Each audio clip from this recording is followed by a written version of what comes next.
Bueno, esta muestra se llama Arte para Imaginar un País y es la tercera de una serie de exposiciones dirigidas a presentar, después de un tiempo largo, los acervos que se fueron adquiriendo durante esos periodos. Por lo general, estas nuevas adquisiciones patrimoniales corresponden a donaciones, tanto que nosotros centramos en esta muestra, y casi ya un poco en las anteriores tenía esa tendencia, más bien en los aportes, en las donaciones que los propios artistas, coleccionistas u otra gente de instituciones iban haciendo al museo. Este proyecto se emparenta con un primer sueño sin destino, sin claridad de punto de llegada, que fue la colección circulante. Hablo del proyecto del museo, no solamente de esta exposición, que tiene que ver con Olga Blinder y con Carlos Colombino particularmente, comienzo de los años 70, y que derivó en lo que hoy conocemos como Centro de Artes Visuales, Museo del Barro, incluso con la complejidad de su guión museológico, que parte de una investigación hecha justamente por Ticio, que está asentado en un libro que para nosotros ha sido fundamental para imaginar la manera de pensar esta arquitectura, la manera de ponerla en escena a la colección, a las diversas colecciones, e incluso luego entusiasmar a otras personas, artistas, como el caso de Riccardo Migliorisi, que abre al lado mismo de la localización de este edificio otra fundación que trabaja cosas cercanas, pero siempre vinculadas a lo artístico del Paraguay. Como esta exposición reúne y muestra los acervos del museo, va naturalmente, de manera espontánea diría, mostrando, girando sobre los distintos momentos que hacen al sentido del museo, que son la integración de acervos y patrimonios provenientes de arte popular, arte indígena y arte, digamos, contemporáneo.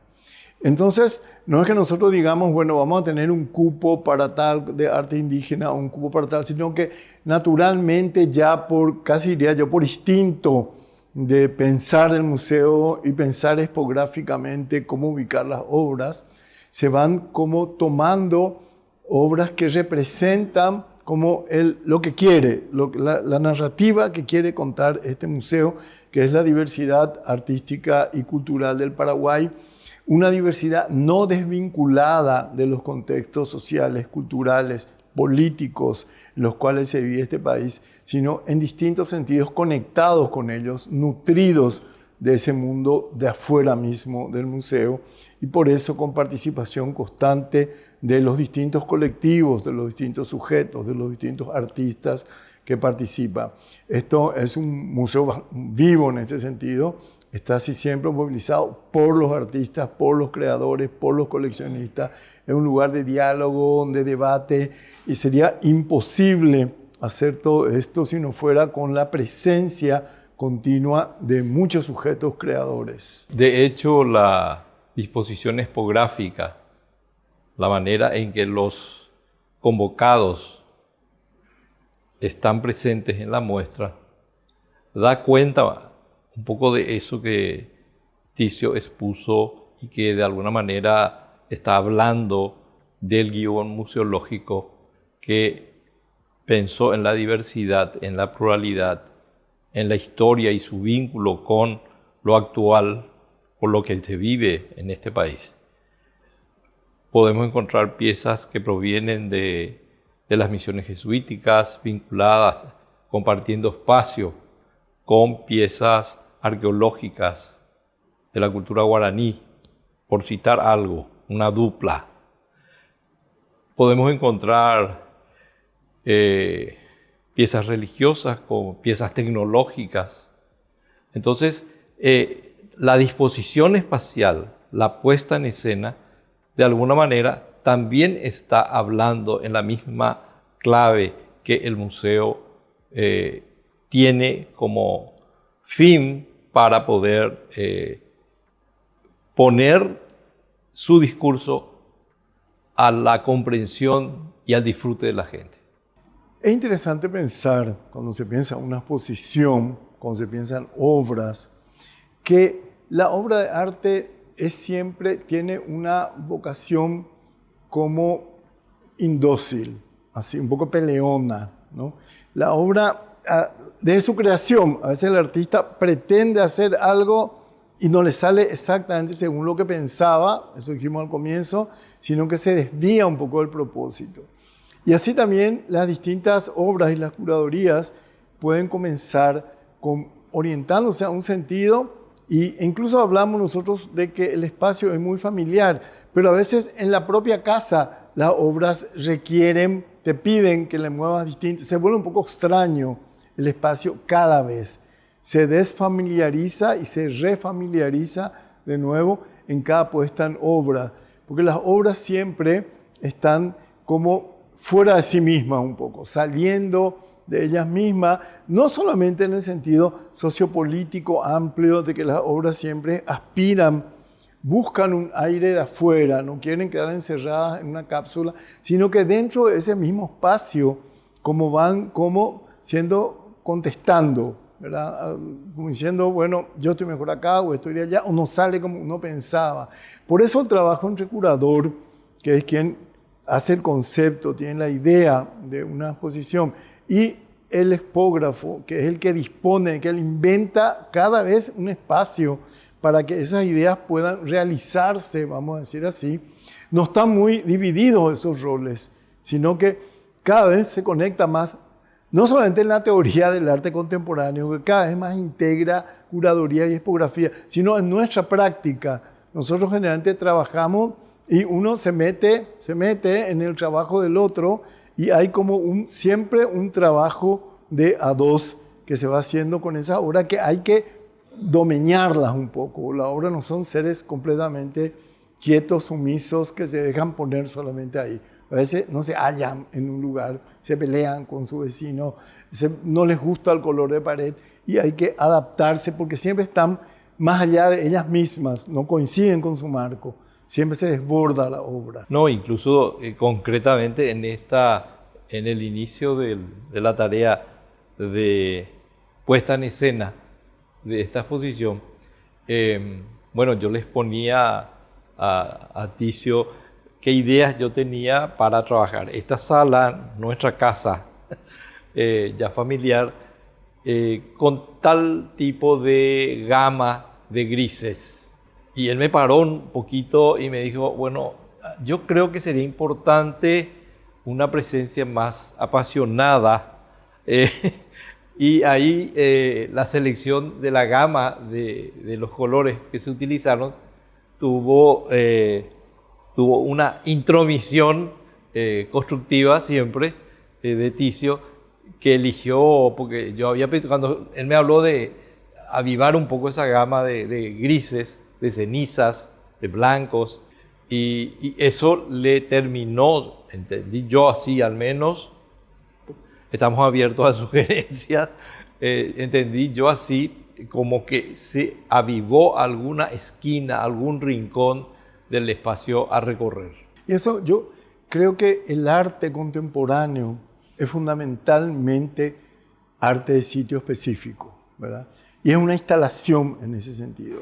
De momento que las obras no acaban en la rectangularidad o la objetualidad en el caso de esculturas o sus límites, sino que se entablan relaciones con el espacio y se completan, no se completan nunca, pero se desarrollan con esa interacción con el espacio social, pero también el espacio de la sala que lo contiene. Entonces es siempre la curaduría es siempre, la buena curaduría creo yo, es hacer una instalación. Tiene que poder verse en conjunto la obra, no tanto como una cuestión moderna que se veía como un desarrollo, girando la misma propuesta que iba dando vueltas y adquiría una coherencia, sino que acá hay una polifonía que tiene que tener una visión de conjunto, porque las obras siempre son diferentes de acuerdo al espacio, a la situación, al tiempo que les está condicionando. Por eso requieren como movimientos especiales. Y a veces a Osvaldo le gusta mucho trabajar como obra en proceso. Una misma exposición no se termina, sino que es como un work in progress. Bueno, le falta esto, llegó esta otra pieza. No se puede parar. Un poco ¿por qué? Porque no concluye. Está abierto ese acomodo, reacomodo entre las piezas de cada exposición. Bueno, el hecho de concebir una exposición, tanto en su planteamiento de la idea de la exposición como en su puesta en obra y ocupación de un espacio, hace como referencia también a otro momento. Luego hay una escritura, que es un texto que hace dialogar también imagen y concepto, figura y texto. Y a la larga, por lo que decimos, el propio desarrollo de una obra es también una escritura. Tiene que ver también con una disposición de una serie de formas que tenga un cierto sentido, pero una escritura en el sentido mucho más contemporáneo. No hay un desarrollo lógico de planteamiento nudo fin, sino de que existe como un continuo fluir de la palabra que va llevando a distintas palabras. En ese sentido, también una exposición está visto como si fuera un texto. Yo diría, y esto está más cerca del métier de Osvaldo, casi como una escritura musical también, que se va modulando, tiene sus silencios, tiene sus momentos de mayor rapidez, tiene sus ralentizaciones, etc. ¿no? Entonces eso hace que también la obra sea como pensada en una integración del concepto de la obra y de la imagen, que son los dos componentes de toda obra de arte, concepto e imagen, las dos patas del arte siempre. Una exposición finalmente es como una pieza musical. Y vos decías, Ticio, es una pieza polifónica.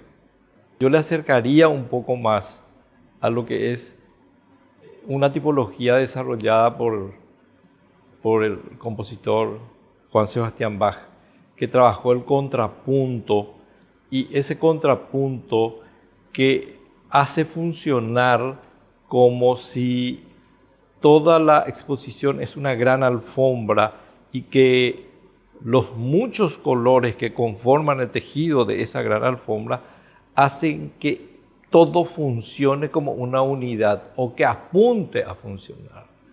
Pero la figura de la música, la polifonía, se use la escala diatónica u otra, o la música tonal, no importa, pero se consigue crear una atmósfera que tiene que ser vivida como experiencia, no solamente como una exposición didáctica donde hay que ir contando linealmente una cosa, sino como una experiencia total.